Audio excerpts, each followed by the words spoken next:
It's time for Supply Chain Now Radio, sponsored by Apex Atlanta and Talent Stream. Broadcasting live from the supply chain capital of the country, Atlanta, Georgia, Supply Chain Now Radio spotlights the best in all things supply chain. The people, the companies, the technologies, the best practices, and the critical issues of the day. Now, here are your hosts. All right, good morning. Scott Luton here with you live on Supply Chain Now Radio. Welcome to the show. We're glad that you've chosen to join us. We're not broadcasting live in Atlanta today. We're broadcasting in Savannah, Georgia, beautiful Savannah, Georgia, and we're excited to be at Savannah Technical College today, the Pooler campus. For our listeners, if you're catching us on a replay and you want to listen to us live next time, you can check out, check out supplychainnowradio.com. You click the big red button up at the top, which usually features our very next live show, and you can listen to us live as we interview some of the movers and makers in our industry. Of course, you can find us on Apple Podcasts, SoundCloud. You can search for Supply Chain Now Radio on those platforms. Of course, we'd love for you to subscribe, and it's really easy. And then you'll never miss a show, and you'll get access to almost 90 different podcasts and webinars that we've uploaded to those channels there. So let's say good morning to my extraordinary co-host, Mr. Bill Stankiewicz. Good morning, Scott. How are you today? It is doing fantastic. I'm collaborating with you again. Thank you.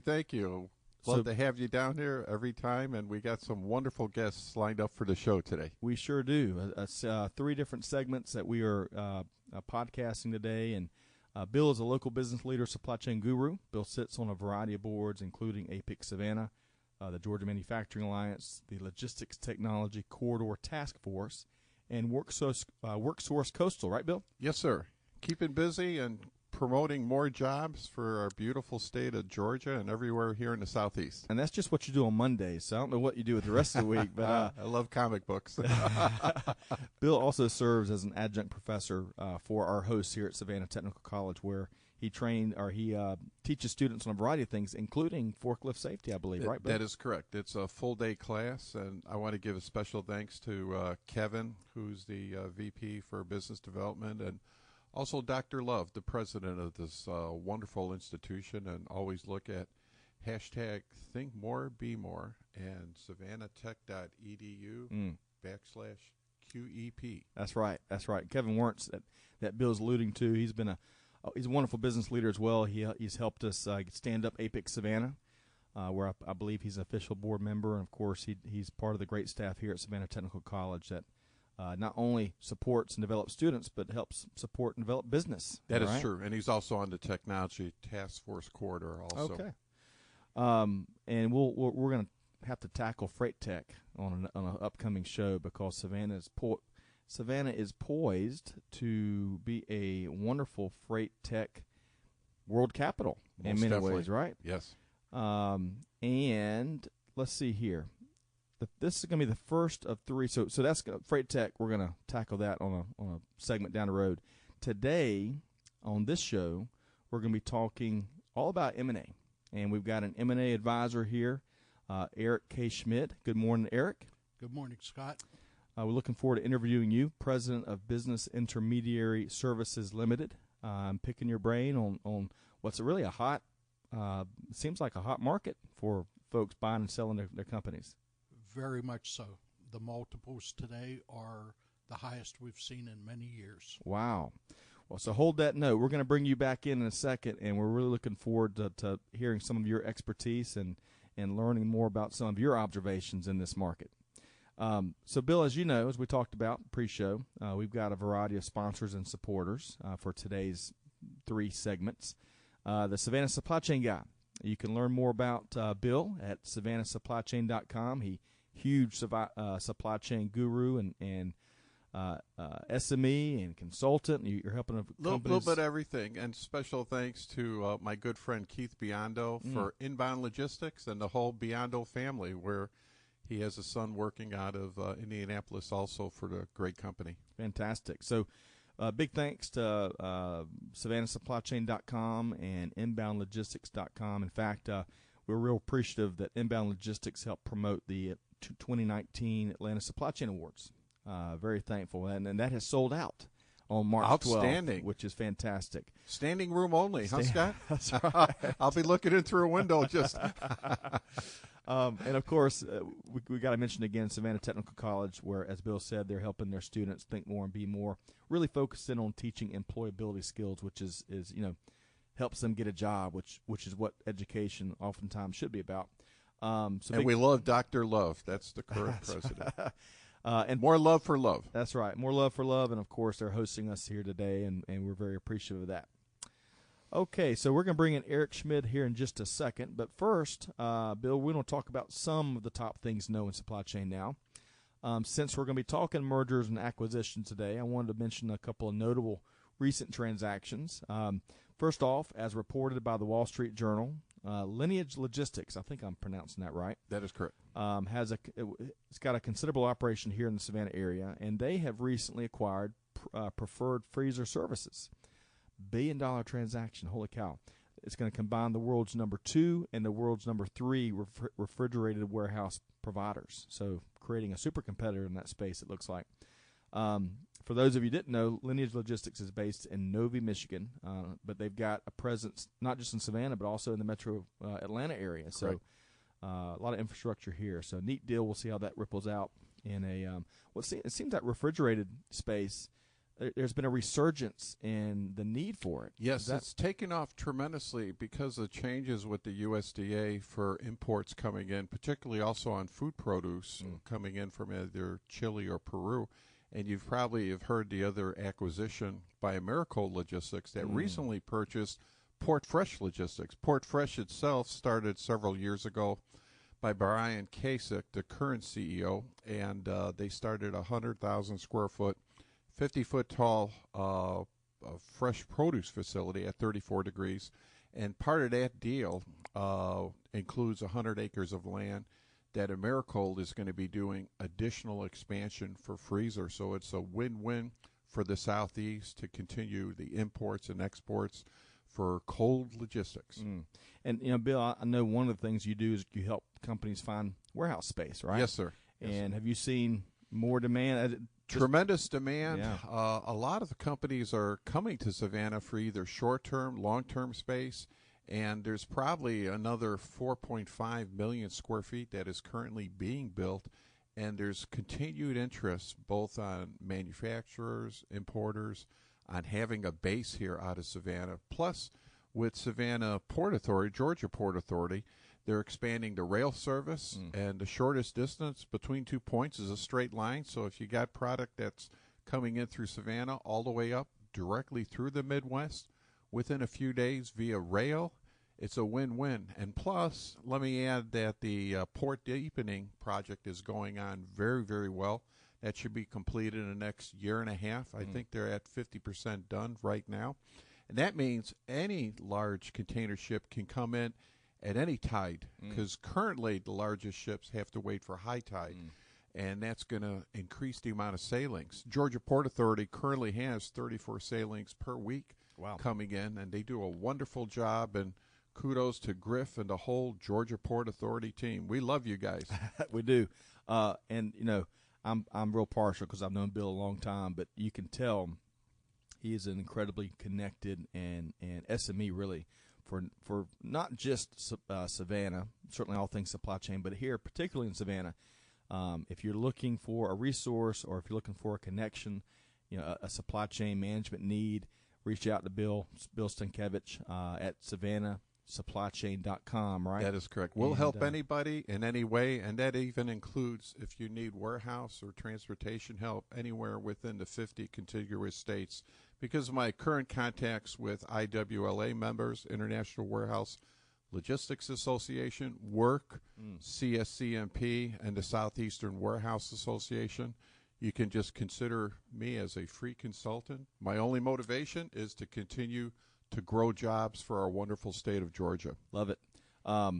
So Lineage Logistics, we touched on that and that big acquisition. Another big acquisition that we've been reporting on this week, which has been reported by a variety of news outlets, Roadie received a big investment. ROADIE, in case you aren't familiar with the company. It's a fast-growth Atlanta startup that is an app-based delivery service that uses the unused trunk space of passenger vehicles to deliver all types of goods. The service is available through more than 120,000 drivers in 11,000 cities and towns across the country. That's amazing. It really is. The company raised $37 million in Series C funding this week, which was the investment group was led by the Home Depot, pretty neat backer to have, and several other investors. So, also a neat little personal note: Rhodey was nominated for its supply chain excellence via our 2019 Atlanta Supply Chain Awards, which we'll be announcing those winners at a luncheon on March 12th. So we will see. But they've already had the best year ever, I think, with the news this week. That's great. And then lastly, Bill touched on the Georgia Ports Authority, which is just such a huge cog in the engine, right? Not just for Georgia, but regionally and really for the country. One of the fastest growing ports in North America. The first, if you watch the Super Bowl, and the Falcons weren't in it, so I didn't have a dog in the fight, but I love the commercials still. Yes, you got to watch the commercials. And Bill, you read my mind, because if you paid attention, Kia had a really neat commercial it was all about West Point, Georgia, and the Kia factory there, which prior to the Telluride, which the commercial spoke to, new program, new vehicle that Kia is manufacturing. Prior to that, when they were at full production, a Kia would come off the production line every 53 seconds. Holy cow! Wow. So the Telluride is a new vehicle being made in West Point, Georgia, and this week the port shipped the first batch of Tellurides, which is really neat. It's going to be helping to drive export, which is great. It's going to help create jobs, which is great. And, of course, anything the ports do is going to be done really well. So, a lot of folks, more folks need to know the story of what they do at the ports. And we need to set up another tour, don't we, Bill? I agree. So that's three stories, three of the top things to know in supply chain now from where we sit. And we're going to bring back on Mr. Eric Schmid here, our first guest on Supply Chain Now Radio in the first segment, as we're broadcasting from beautiful Savannah, Georgia. So, Eric, good morning again. Good morning, Scott. And again, Eric serves as president of Business Intermediary Services Limited. And you're very well connected in the Savannah business community as well. Tell us about your organization and how it serves its customers. We're a lower middle market, which is basically identified as representing owners of businesses in the $5 million to $50 million revenue range. We also offer valuation services and consulting, but most of our revenue is generated by representing privately owned companies, the owners of those companies that want to sell. And you've been doing this for how long? Skipping a lot of things. I was going to mention I was born and raised in Pittsburgh, and a Steelers fan. So fantastic. Go Steelers. To all you people out there that are members of the Steelers Nation, go Steelers. Go Steelers. Go Bears. But born and raised in Pittsburgh, educated at the University of Akron. Yep. Have 2 degrees from there, industrial management and a master's in management. Worked in industry for a while. Had several promotions, which ended me up on the corporate staff, where I got my introduction to mergers and acquisitions. Fantastic. And that was in the late 70s. Had a number of progressions there, and finally ended up with the logistics company in New Orleans, Tidewater, which is the largest offshore boat company in the world. Really? Supplying services to the oil and gas industry and all phases of the offshore oil and gas industry, exploration, development, and production.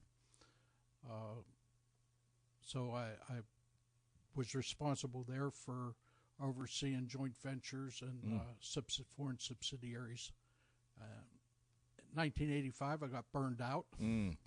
And went on my own. So I've been on my own doing M&A advisory work ever since. Wow. And I see you're plugged into a variety of associations, including the Association for Corporate Growth, ACG, which has a strong presence in Atlanta. Strong presence in Atlanta, strong presence worldwide. They are the premier association for corporate growth, and that I'm also a member of the Alliance of Merger and Acquisition Advisors, which is an association of people who provide professional services such as I do, but it also includes attorneys that do M&A work, CPA firms that do due diligence work, a number of service providers, etc. So it's a great organization also. So before we talk more about some of your industry observations, you born and raised in Pittsburgh, right? Correct. So what's the go-to local restaurant that if you visit Pittsburgh that you've got to? I've heard something about Premianti's or Tambellini's is very good. Oh, Tambellini's. Okay. Yeah, good Italian restaurant up on Mount Washington. Okay. But I guess I have to say Jerome Bettis's restaurant. Oh, the Bus. Yeah, the Bus. One of my bucket list items was to see a Steeler enshrined into the Hall of Fame. Wow. So I went up to Canton a couple years ago and saw Bettis get enshrined. That's awesome. And a friend of mine in Pittsburgh won a silent auction for a dinner at Jerome Bettis's restaurant with Jerome Bettis, and I got my jersey autographed. So my bucket list on that was checked off twice, you might say. Congratulations. Yes, and he seems like a real likable, personable guy. He's a quality individual. Yeah, that's terrific. Yeah. So if you visit Pittsburgh, check out Jerome Bettis's restaurant and Tambellini's. Is that Tambellini's? Tambellini's. That's close. Tambellini's. Okay. Yeah. So from food to supply chain here, it's hard to believe it's March 1st, 2019 already. The first 2 months blew by, and there's so much activity going on in supply chain. Whether you want to dive deep on M&A activity or innovation or technology or a lot of creative collaboration that we're seeing in the modern robotics supply chain. is big. Robotics is huge. Yeah. Automation. So let's talk about, Eric, some of the things that you're seeing in supply chain, some of your observations on the industry. Well, the overall M&A industry is extremely strong. It's last year was an excellent year. We're all anticipating another great year this year. The economy is helping everybody.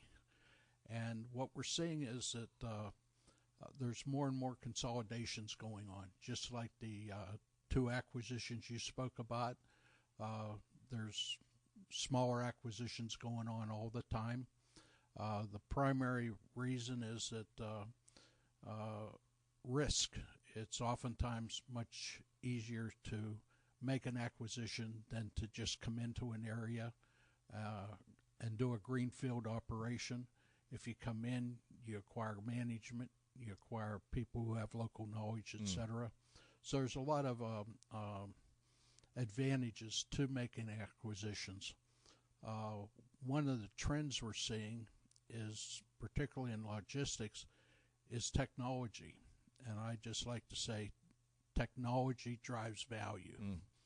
The companies that have the best technology are the ones that are able to take advantage of situations where a company doesn't have technology, needs technology, and they're able to bring them in under their umbrella, consolidate them into the business, and provide them with the technology that they need. I'm going to go back to something you said there a second ago, Eric.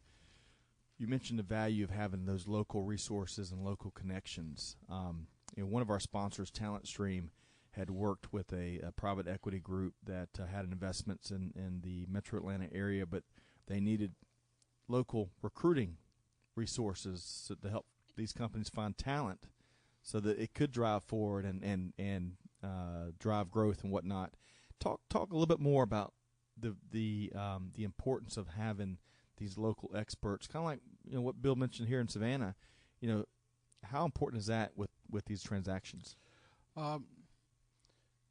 I'd like to say extremely important, although it's often not talked about as important as it is because of the fact that the more important an asset is, it affects valuation. So some people like to like I like to say, they know the talent's there, Right. but they're not going to say, boy, I really need you. But I have done a couple of deals where we've done a transaction, and the contract required one of the key management people to sign a 5-year contract, which was a significant promotion. So that they not only were buying the company, but they were buying selective people within the company. So what else are you seeing in the industry? I know that we've talked about a couple things in the warm-up conversation. What else are you seeing there? I like to talk about the technology. It is just changing so fast. In the January issue of Inbound Logistics, the well-established impact of Amazon affects shippers, and particularly are looking to automation to reduce the touches. All phases of, Amazon is a model, you might say, that a lot of people want to emulate. But the key thing is less people. The number of touches, the less people you need. Also, robotics is coming in. A lot of people that have positions today are going to actually be limited by robots to do repetitive tasks, okay? Not to necessarily think, but to just do. Yeah.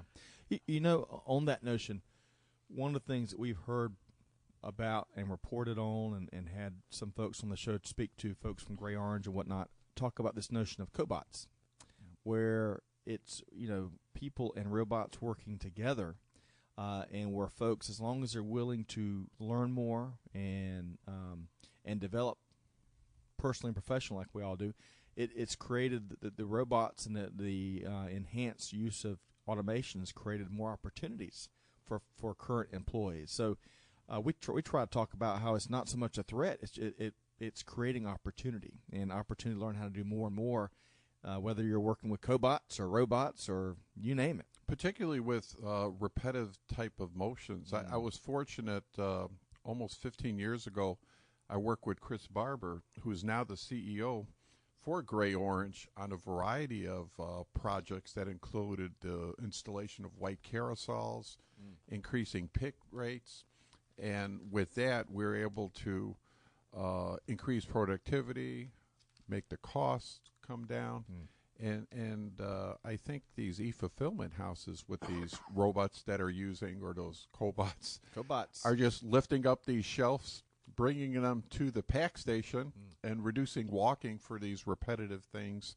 And there's just more and more to come that you'll see from these entrepreneurs that you'll be seeing. Absolutely. As Eric says, technology drives value, right? Yes. That we said earlier? Yes, very much so. So talk more, whether it's automation or robots or other technology. What else are you seeing there, Eric?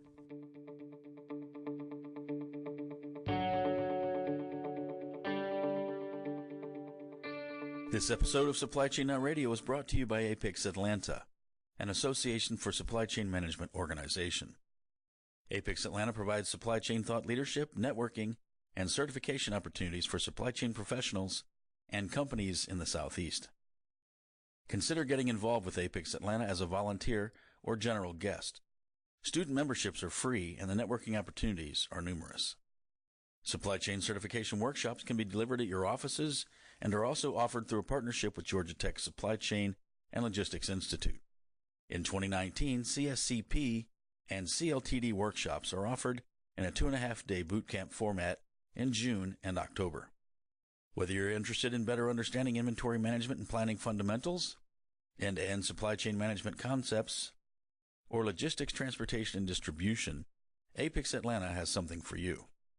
For more information on the workshops, the certifications, or area networking opportunities, check out apexatlanta.org or send a note to info@apexatlanta.org.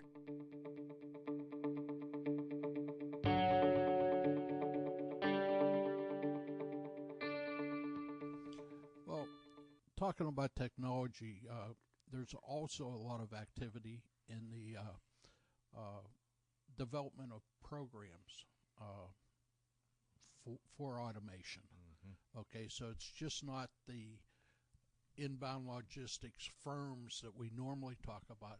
It's all the tangential businesses also that are supplying knowledge for those companies to improve themselves. So many companies today, it isn't like 40 years ago where people used to have big IT in-house departments. Right. Now you have specialized firms that are providing the software to do these things, and they're marketing it to your competitor too. So if you aren't using it and your competitor Late breaking news flash, in case you didn't know. Yes, exactly. So I like to say monkey see, monkey do. It's just a tremendous thing that's happening. And I think it's great. Absolutely. It's an exciting time to be in supply chain. And it's great for the employees, too, because like Bill was talking about, teaching people forklift truck safety. Sure. Okay. There's so many things going on these days where certain jobs are going to be eliminated in the long term, and the opportunity there is for employees at the lower levels to improve themselves. And I would sincerely hope that some of the listeners today are some of those lower level employees that are making the $10, $12, $15 an hour and have aspirations to make 20 plus an hour. That's right. Can grasp this technology and elevate themselves. Yeah. It's a timeless phrase about how you never stop learning. Right.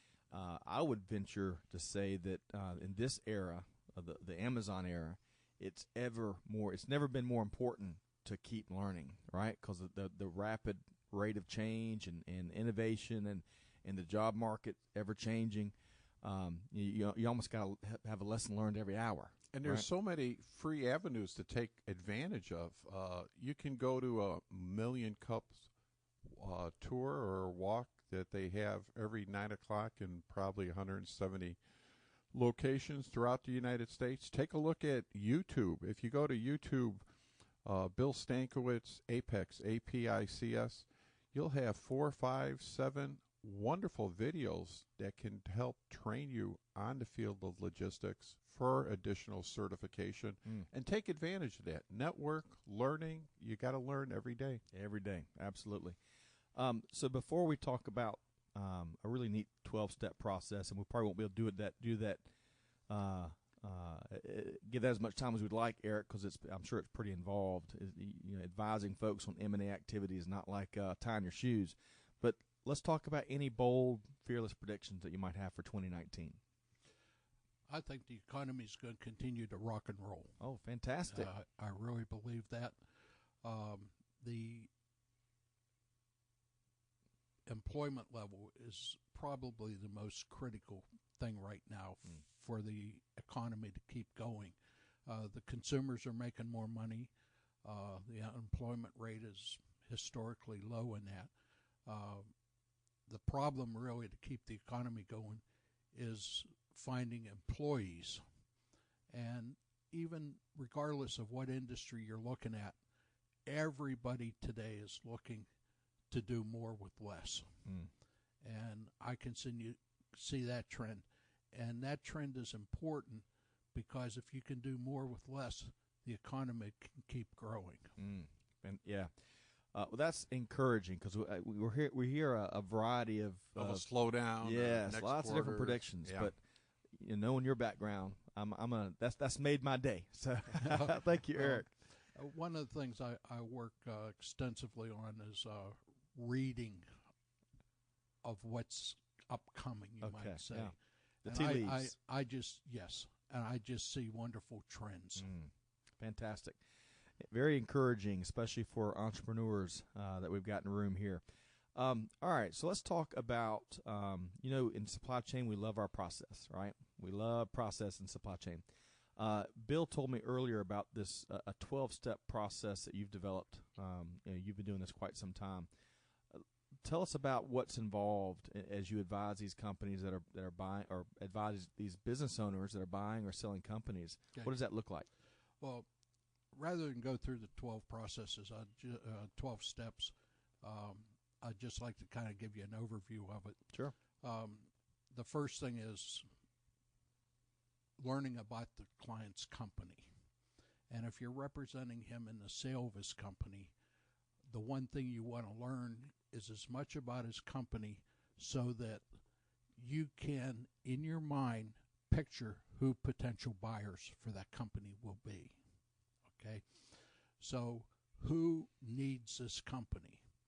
If you find a buyer who needs a company, you're going to be able to sell that company at a premium. And that's my objective when I'm representing a seller, is to get him a premium over fair market value for his business. Okay? The steps, per se, are keep you focused, okay, on getting things done, preparing marketing documents, gathering documents to put into a virtual data room for future due diligence, etc. Okay? I'll give you one little war story about the value of a virtual data room.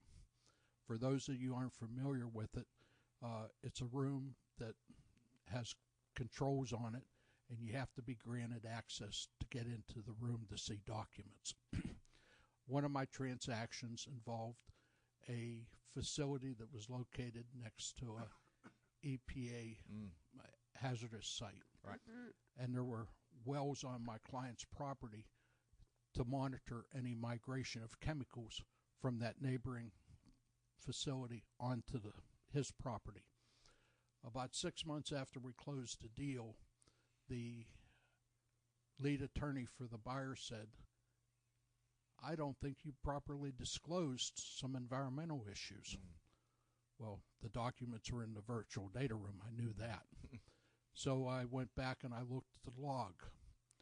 One day, a person who I didn't know who it was, that was in the environmental department of the law firm, a low-level employee it turned out to be, had looked at the document, didn't download it, just looked at it.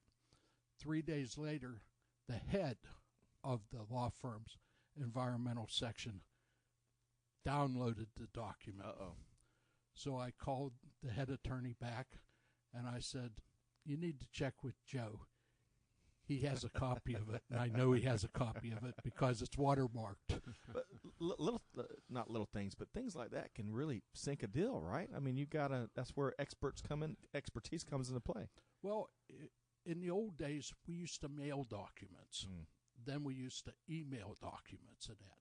Now we put them in these data rooms and give people access. And it creates this undisputable evidence that he had the document. So little things like that is important in my business because we talk about technology. Technology's in my business also. Well, so speak a little bit more to this process you've developed. What's Well, it's just a process that takes you from when you first acquire the client to the closing, and all the steps that have to go on in between to include marketing. A lot of firms, we don't, our transactions don't get published in the Wall Street Journal. They're smaller than that. But to the owner of the company it's selling, it's every bit as important because most owners, a majority of their wealth is tied up in the value of their business. So when we convert that equity into cash for them to then invest or whatever, that's a big day for them. But a lot of people talk about limited auctions, things like that. The smaller transactions don't really lend themselves to a limited auction. So we may be working with 10, 12 potential buyers at any given time.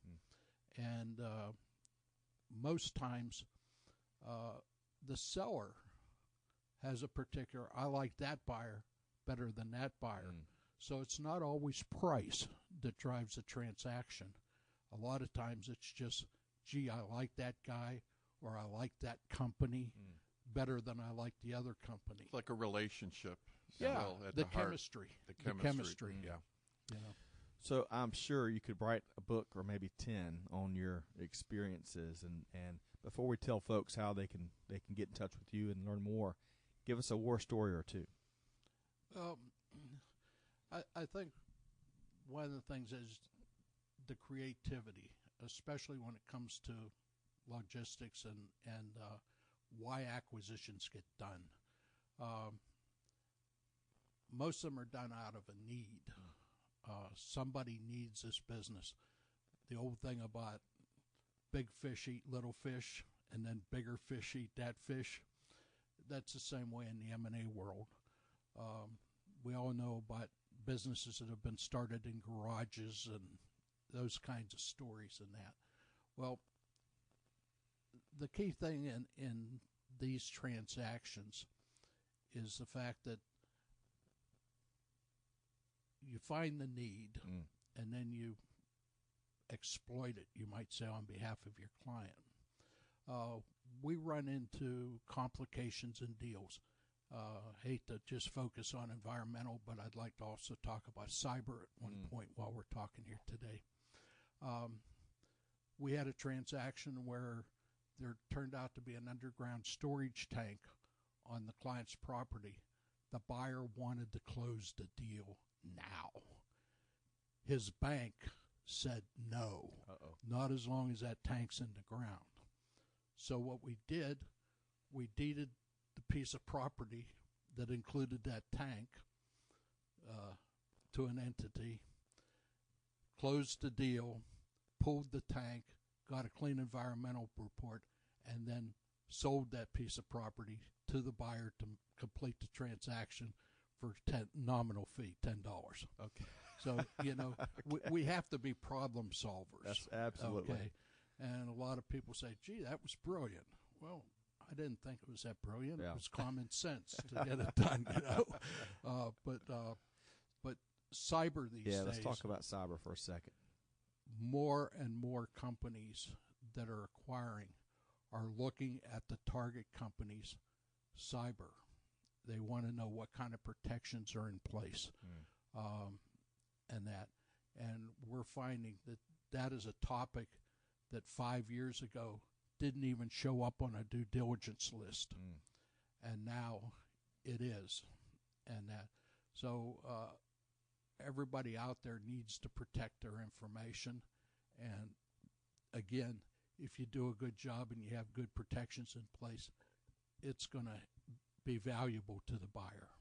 We had Tanya Allen with IT Gressa Consulting on Wednesday with a podcast we did from the Georgia Hispanic Chamber of Commerce, and she talks a lot about cybersecurity, especially because in supply chain, in my view at least, in terms of programming, associations, and what folks are talking about, it can't get enough attention. Yeah. And there's so much exposure that's out there, and there's so many people that unfortunately want to exploit it, right? Yes. On the hacker side. She came and spoke at a regional Apex event in October, and in a quick nutshell, she showed I think it was a Cisco commercial that kind of really helped our audience understand how some of these hackings take place. So at a very high level, this hacker wanted to penetrate this manufacturing company. So he or she did a lot of work on where the employees spend their off time. And the hacker identified that a lot of the employees were in a bowling league, and the hacker was able to penetrate a very low-level website that the bowling company had, obtain personal information, which the hacker then used to access email and other systems at the company. And then fast forward, eventually, I think it was like a ransomware attack, and it shut down production and compromised this manufacturing company. That was in the news. Yeah, I think they had to pay.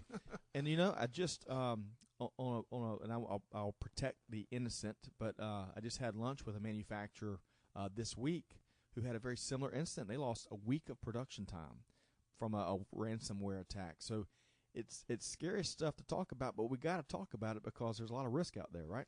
And it's one of those things that people don't realize how important it is until they actually get hit.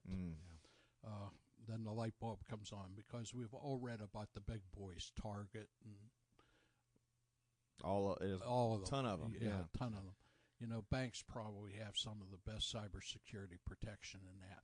But large corporations are vulnerable also. So make sure. So a big lesson learned here is make sure that as you're doing your due diligence, that we're taking cybersecurity and the acquisition targets, taking all that into account, right? Their level of protection. Yes. Well, ton of things to think about, but I think we're finishing on a really critical note of cybersecurity, because moving forward, it's only going to be incredibly more important. The Internet of Things is great, all the modern conveniences and technology and innovation, but when your wrist talks to your car, which talks to your dishwasher, which talks to your home security system, one person penetrates one of those items. In this day and age, I mean, they've got access to a lot of other things. So one other quick note, and we'll continue to terrorize our audience maybe.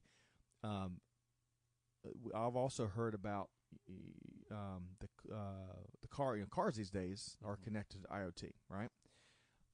And there have been reports of hackers penetrating these cars and being able to take control of whether autonomous or non-autonomous vehicles.